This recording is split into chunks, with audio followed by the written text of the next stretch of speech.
বুটেক্স এবং ঢাকা পলিটেকনিক ইনস্টিটিউটের দুপক্ষে কিন্তু সংঘর্ষ এই মধ্যরাতে আমরা দেখছি এবং একপাশে রয়েছে বুটেক্সের শিক্ষার্থীরা এবং অন্য পাশে রয়েছে ঢাকা পলিটেকনিক ইনস্টিটিউটের শিক্ষার্থীরা এবং দুপাশ থেকে সংঘর্ষ কিন্তু সেই সন্ধ্যা 9টা থেকে যেটি শুরু হয়েছে এখন পর্যন্ত সেটি চলমান রয়েছে এবং আমরা দেখছি ক্রমেই কিছুক্ষণ পরপর উত্তপ্ত হয়ে উঠছে। আমার পেছনে যারা রয়েছে সেটি বুটেক্সের শিক্ষার্থীরা এবং তারা কিন্তু ক্রমেই উত্তপ্ত হয়ে রয়েছে এবং দুপাশেই শিক্ষার্থীদের হাতে লাঠি এবং ইটপাটকেল ক্রমে কিন্তু রয়েছে। আমরা দেখছি যে একবার এপাশ থেকে তেড়ে আসছে, অন্যবার কিন্তু আমরা দেখছি যে ঢাকা পলিটেকনিক ইনস্টিটিউটের শিক্ষার্থীরা তেড়ে আসছে এবং এই কিছুক্ষণ পরপরই সংঘর্ষ হচ্ছে সেটা কিন্তু আমরা দেখতে পাচ্ছি এবং সন্ধ্যা থেকে এমন পরিস্থিতিতে বিপুল পরিমাণ পুলিশ কিন্তু এখানে মোতায়েন করা হয়েছে এবং পুলিশ এখানে ছিল অনেকক্ষণ এবং মধ্যরাতে এসে সেনা সদস্যরা কিন্তু এখানে অবস্থান নিয়েছে।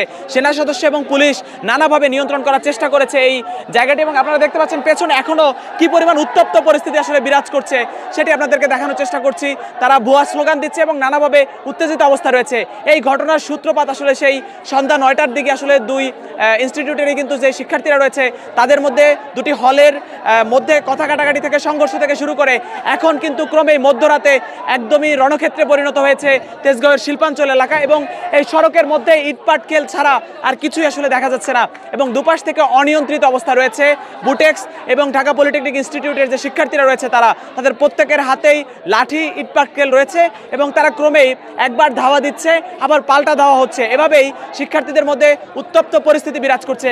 কিছুক্ষণ আগে পর্যন্ত এখানে আইন শৃঙ্খলা রক্ষাকারী বাহিনী, পুলিশ এবং সেনা সদস্যরা এখানে ছিলেন এবং কিছুক্ষণ আগেই তারা এই জায়গাটি নিয়ন্ত্রণ করতে পারেননি বলা যায় এবং অবশেষে তারা কিন্তু এই জায়গা থেকে সরে গিয়েছেন এবং তারা পেছনের একটি সড়ক দিয়ে আইন শৃঙ্খলা রক্ষাকারী বাহিনী তাদের গাড়িতে করে এখান থেকে চলে গিয়েছেন এবং আবার কিন্তু উত্তপ্ত পরিস্থিতির দিকে যাচ্ছে।